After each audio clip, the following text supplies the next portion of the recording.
कि इसके जागरण में भी हम सच्चे मन से बैठे और मन की कोई अरदास हो, मन ही मन मैया से पुकार करें तो माँ हमारी पुकार को जरूर सुनती हो। 4 वरदान देती है, अंधों को आंखें, कोड़ियों को काया और 5 को संतान में धन को। ये 4 वरदान मैया आज भी देती है। तो उस राजा ने कहा कि भाई कौन है फिर तुम्हारी माँ? हमारी माँ ज्वाला मैया है। कि भाई मुझे भी दिखाओ कौन है वो।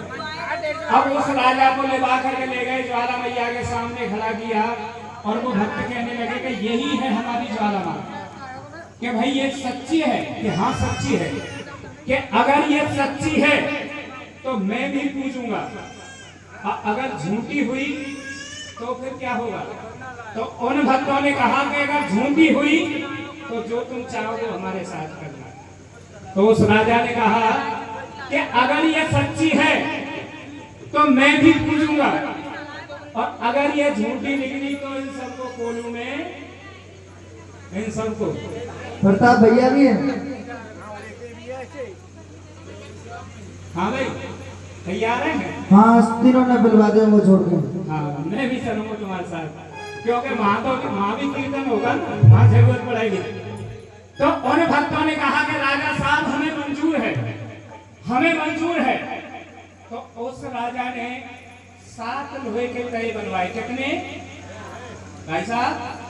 7 लोहे के तय बनवाए और ज्वाला मैया को ढक दिया और कहने लगा उन भक्तों से कि अगर तुम्हारी माँ में शक्ति है तो इनमें से बाहर निकल के दिखाए, अगर सच्ची है ये तो बाहर निकल के दिखाए।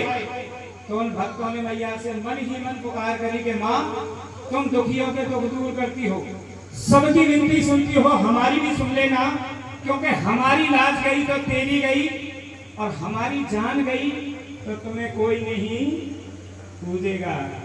तो माँ ने उन भक्तों की सच्ची पुकार को सुना। जैसे ही राजा ने 7 लोहे के तय चढ़ाए मैया पर, मैया एक 7 विकराल रूप में आई है। 7 तयों को फाड़ करके बाहर निकल आई। एक बार दोनों हाथ उठा के कहो ज्वाला मैया की। अब 7 तयों में से जितने टुकड़े पड़े हैं सब में से ज्वाला माँ चमक रही है। अब ये आश्चर्य वो राजा देख करके हैरान हो गया और कहने लगा कि भाई ये सच्ची शक्ति थी। मैंने इन भक्तों पे भी विलम्ब किया और इस माँ पे भी विलम्ब किया, मैं गलती मानता हूँ। फिर उसने खुश होकर के एक 1.25 मन सोने का छत्तर बनवाया। कितना बनवाया? 1.25 मन सोने का छत्तर और चढ़ाने लगा ज्वाला माँ को। जैसे ही ज्वाला माँ को चढ़ाया और कहने लगा कि मैया तेरे किसी हिंदू भगत ने आज तक ये नहीं चढ़ाया होगा जो कि मैं चढ़ा रहा हूँ, मैं चढ़ा रहा हूँ। अब माँ ने देखा कि भाई ये भगत तो बन गया है, लेकिन कट भगत बन गया। इसके अंदर मैं रह गई है, क्योंकि इसकी जुबान से शब्द निकला है कि मैं चढ़ा रहा हूँ। और जिसके मन में मैं होती है वो इस दरबार में तो क्या दुनिया में कहीं भी कितने भी भंडारे कर ले, कितनी भी पूजा कर ले, कोई सफल नहीं होती है। माँ भी उसके अहंकार को दूर करती है। माँ ने देखा कि अगर इसका अहंकार नहीं गया तो ये मेरा भगत नहीं बन पाएगा, इसका अहंकार दूर करना जरूरी है। जैसे ही 1.25 मन सोने का छत्तर चढ़ाया तभी माँ ने एक चमत्कार दिखाया। उस 1.25 मन सोने के छत्तर को ना जाने किस धातु का बना दिया और मंदिर के पीछे फेंक दिया। अब वैज्ञानिक भी उसकी तलाश करते हैं, कोई मालूम नहीं कर पाया कि वो आज लोहे का है कि पीतल का है कि सोने का है या चांदी का है। अब तो आप समझ गए होंगे वो राजा कौन था। कौन?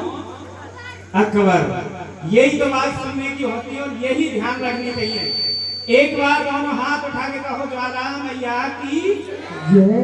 जब अकबर ने ये देखा तो मन ही मन पछतावा हुआ उसे कि भाई मैंने जो किया है आज गलत किया है।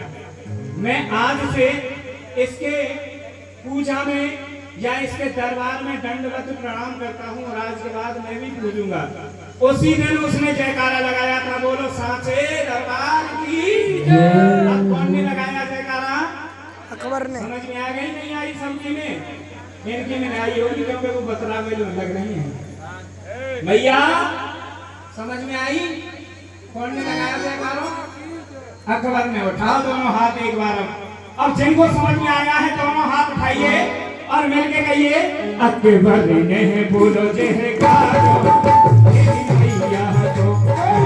मैया को, मेरी मैया को। और देखिए कुछ भक्त ने ध्यानु भगत का नाम दिया था। कौन कौन ने दिया था ध्यानु भगत का नाम? ध्यानु भगत ने मैया के लिए क्या किया था? भगत अनेक हुए हैं मैया के।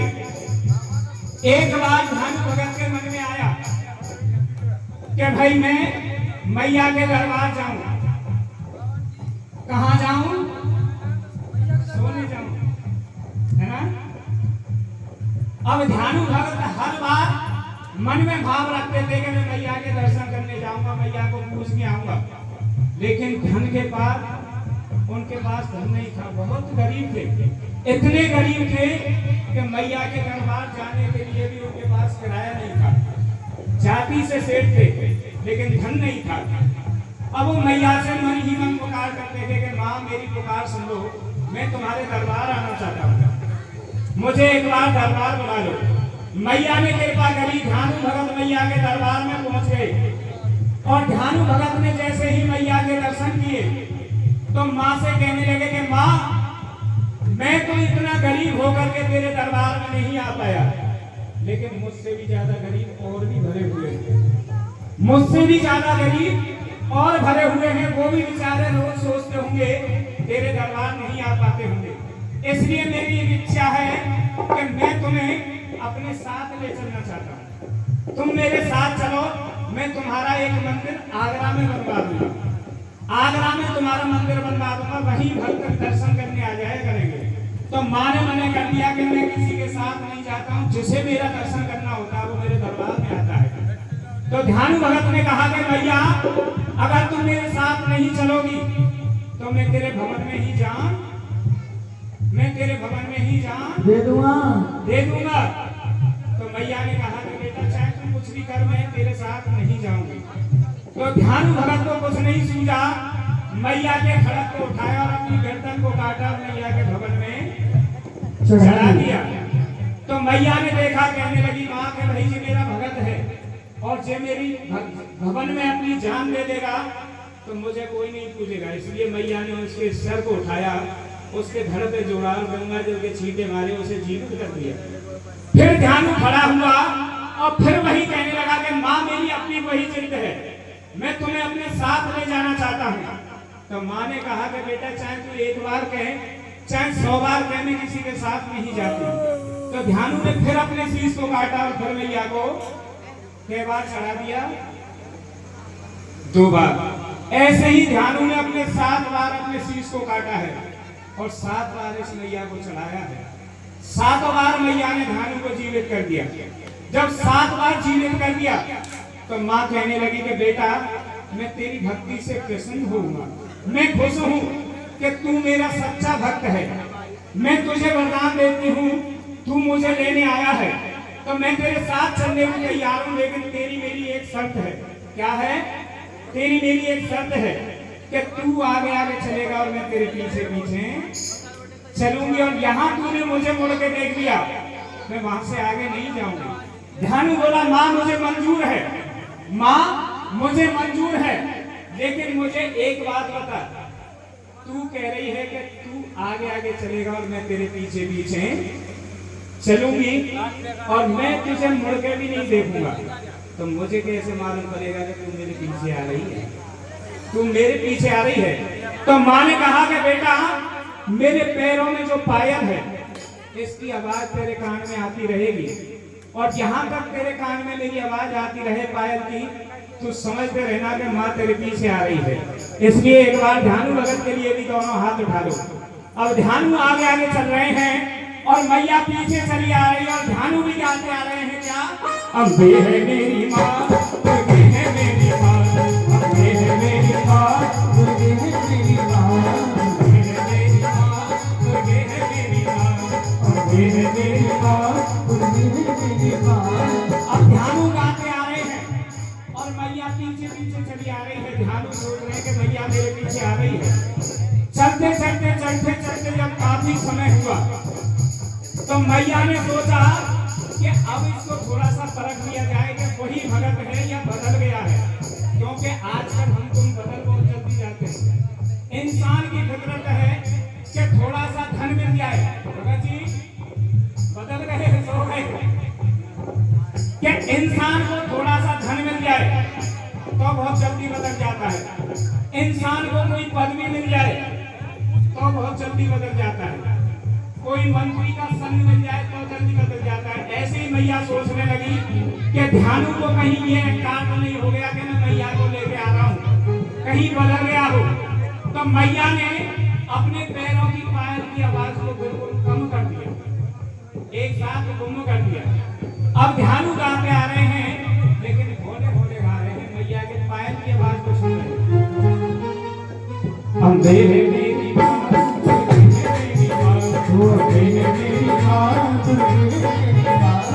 जब बिल्कुल हौले हौले गा रहे हैं तो पैरों की पायल आवाज की आना बिल्कुल बंद हो गई।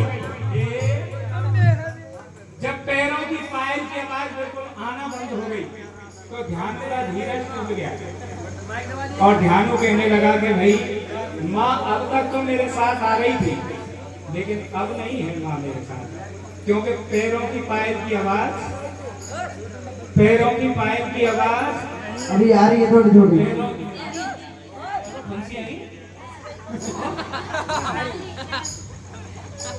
ऐसी बता रही है ना कब की मिली नहीं है। अरे मैं कहा तो कर सिखाओ, मैं काऊ को बाधा है। हाँ यार बात हमने बंद करो, थोड़ा सुनो, सुनने लायक चीज है ये। हाँ बैठो प्रेम से। हमने कहा बता क्या कहा ध्यानु ने? हाँ जी क्या कहा था ध्यानु ने? पैरों की पायल के बाद कानों में आना बिल्कुल बंद हो गया। तो ध्यानु सोचने लगा कि मैया अब मेरे साथ नहीं आ रही है, क्योंकि अब तक आ रही थी तो पायल की आवाज मेरे कानों में आ रही थी, अब नहीं आ रही है। फिर उसने सोचा कि हो सकता है मैया किसी वजह से थोड़ी बहुत पीछे रह गई हो। फिर उसने एक दो बार और गाया, अम्बे है मेरी माँ, दुर्गे है मेरी माँ। कई बार गाया जब मैया के पैरों की पायल आवाज बिल्कुल नहीं आ रही तो ध्यानु का धीरज टूट गया।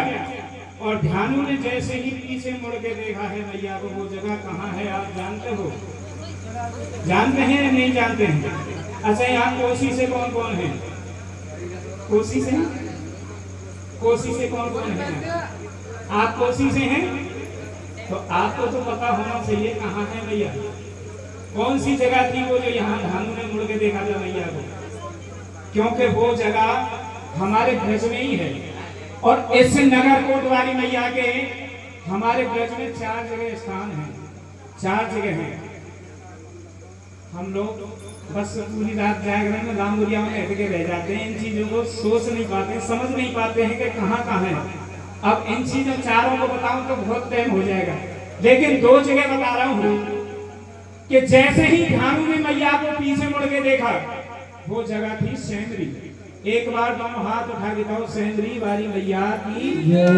सेंद्री में आकर के ध्यानु ने मैया को पीछे मुड़ के देखा, वहां कोई मंदिर नहीं था पहले, झाड़ियां ही झाड़ियां थी। उन झाड़ियों में आकर के मैया छुप गई। अब ध्यानु कहने लगा कि माँ भाई तूने मुझसे वादा किया था कि मैं तेरे साथ चलूंगी। तो ध्यानु से माँ ने कहा कि तूने भी तो मुझसे वादा किया था कि तू मुझे मुड़ के नहीं, लेकिन तूने मुड़ के क्यों देख लिया? तो ध्यानु का बोला माँ मुझसे गलती हो गई, अब मेरी गलती को क्षमा करो, मेरे साथ चलो। तो मैया ने कहा कि बेटा तेरी भक्ति से प्रसन्न हूँ और तुझे एक आशीर्वाद भी दे रही हूँ कि आज के बाद तू नगर कोट मत जाना, यहाँ सेंद्री ही आ जाना, मेरे दर्शन करने के लिए सेंद्री में आ जाना, मैं तुझे यहीं मिलूंगी। ये नगर कोट वाली ही मैया है जो सेंद्री में है। अब सेंद्री विराजमान है, एक बार दोनों हाथ उठा के कहो सेंद्री वाली मैया की। और दूसरा यहाँ से चल के थोड़ा सा आगे गई है अकबरपुर में जो मंदिर है वो भी उस नगर कोटवाली माँ का ही है। सेंद्री से मैया के भगत उसे उठा के ले गए थे। अब क्या जगह हो गई मैया नगर कोटवाली हमारे ब्रज में? 7 जगह, 2 जगह, हाँ 2 जगह रह गई। अब यहाँ ध्यानु ने देखा कि मैया चल तुम यहाँ रहना चाहती हो तो मुझे भी कुछ दे दो ऐसा जो कि मैंने तुम्हारी इतने दिन भक्ति करी है, मुझे भी कुछ मिल सके। तो मैया ने आशीर्वाद दिया कि बेटा 9 दिन का जो मेला लगता है मेरा सेमरी में 9 दिन का मेला लगता है, उसमें से एक दिन ध्यानु भगत का होता है। वो कौन सा होता है? तीज के दिन जो मेला लगता है वो सेमरी में नगर कोटवारी का होता है। एक बार प्रेम से बोलो सच्चे दरबार की जय। और आप कभी भी दर्शन करने जाओ तीज के दिन जाना सेमरी में, वहाँ आगरे के ही भक्त आते हैं ये हो और मैया की आरती करते हैं।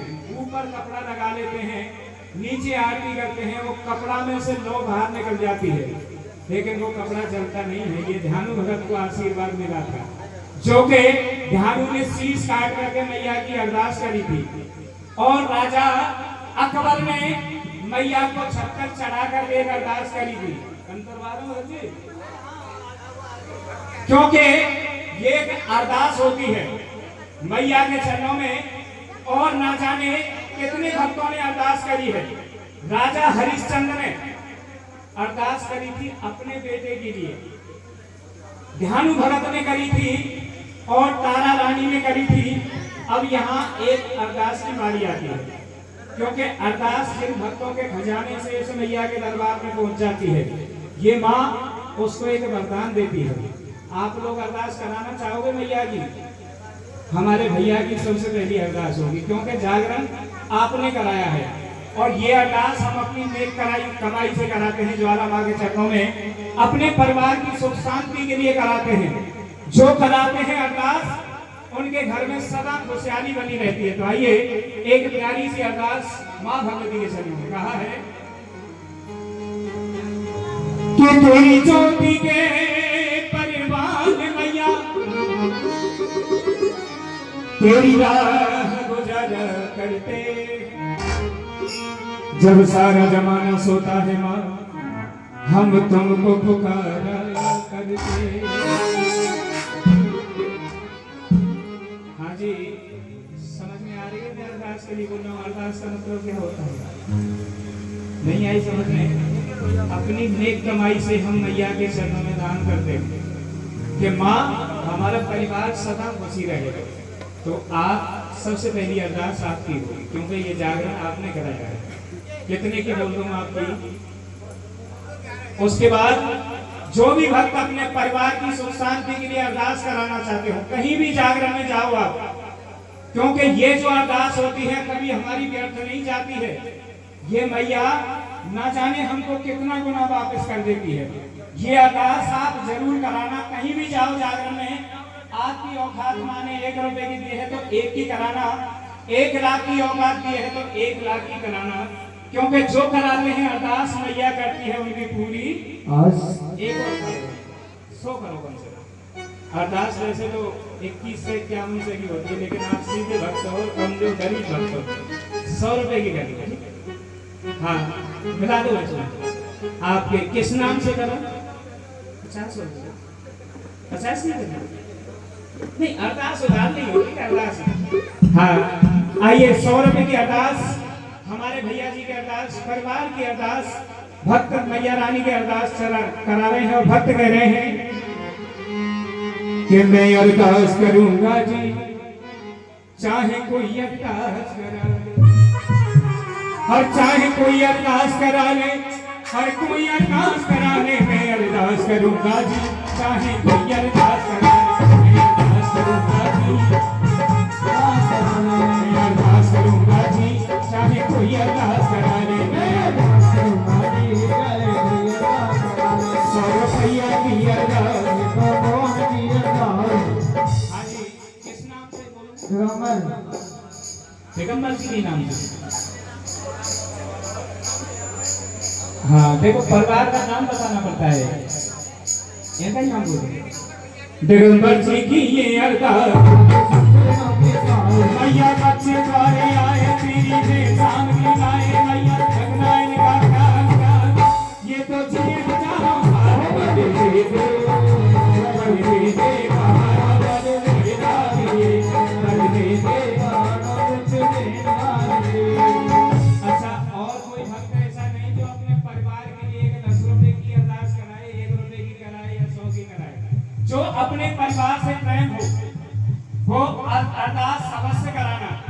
मैं ये नहीं कह रहा हूँ कि मेरे जागरण में कराओ, कहीं भी जाओ जागरण में तो अरदास जरूर करा देना। जो अरदास करा देते हैं मैया रानी उसके परिवार को सदा खुश रखती है। और हाँ जी सुनाम 10 रुपया की अरदास, आदि नाम बताओगी? ये तो गुप्त है अरदास, और 10 रुपया की अरदास, ये भी गुप्त है अरदास। 20 रुपया की अरदास, ये भी गुप्त है अरदास। और 10 रुपया की अरदास, ये भी गुप्त है अरदास। और 10 रुपया की अरदास, ये भी गुप्त है अरदास। और 20 रुपया की अरदास, ये भी गुप्त है अरदास। और 10 रुपया की अरदास, दोनों भक्तानी की अरदास। और 20 रुपया की अरदास, ये भी गुप्त है अरदास। और 10 रुपया की अरदास, और छोटी गुड़िया की अरदास। 10 रुपया की अरदास, और बूढ़ी मैया की अरदास। और 20 रुपया की अरदास, नाम बताओगे या गुप्त कर दो? और 20 रुपया की अरदास, ये भी गुप्त है अरदास। और 20 रुपया की अरदास, ये भी गुप्त है अरदास। और 10 रुपया की अरदास, ये भी गुप्त है अरदास। और 10 रुपया की अरदास, और छोटी गुड़िया की अरदास। ओ मैया बच्चे द्वारे आए तेरी भेंट सामने लाए, मैया रखना इनका ख्याल। ये तो हो जाए माला माल बड़े दे दे पहाड़ बरसाती दे। भैया की अरदास, प्यारी गुड़िया की अरदास। और 10 रुपया की अरदास, और बूढ़ी मैया की अरदास। 50 रुपया की अरदास, संजय भैया की अरदास। और 10 रुपया की अरदास, छोटे बाबू की अरदास। भैया बच्चे द्वारे आए तेरी भेंट सामने लाए, भैया रखना इनका ख्याल।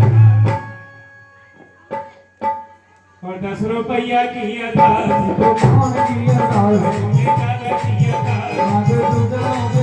20 रुपया की अरदास,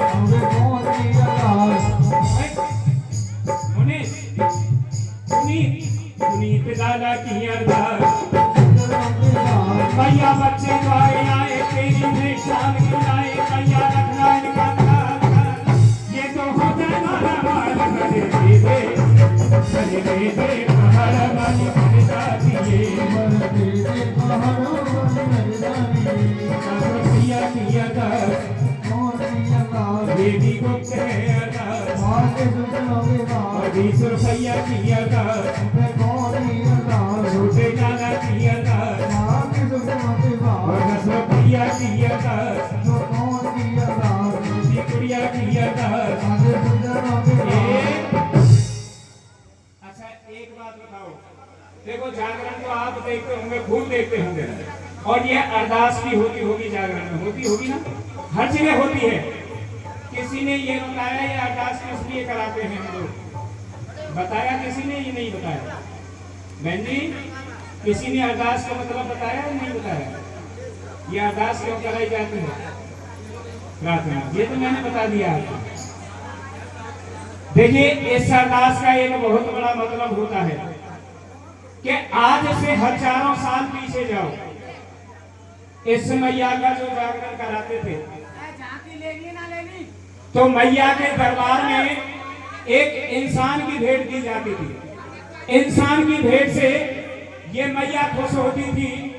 आज मैया को वो इंसान की भेंट नहीं लगती है, ना ही किसी पशु पक्षी की भेंट लगती है।